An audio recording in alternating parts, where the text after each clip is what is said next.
বললাম না beauty parlour কাকে বলে, একটু ভালো করে বোঝা তো আমাকে। স্যার আমি বলবো বিউটি পার্লার কাকে বলে।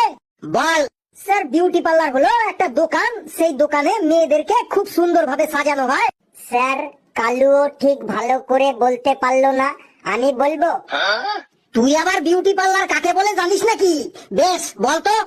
যে গৃহে নারী পুরুষ উভয়ই তাহাদের নিজস্ব সাধারণ রূপ নিয়ে প্রবেশ করে, ওই গৃহের মধ্যে অভিজ্ঞ ব্যক্তিদের তত্ত্বাবধানে নানা রকম কেমিক্যালের দ্বারা তাহাদের আসল রূপ পরিবর্তন করিয়া এক নতুন উজ্জ্বল রূপ নিয়ে সেই গৃহ হইতে বাহির হইয়া আসে, সেই গৃহটিকেই বিউটি পার্লার বলে।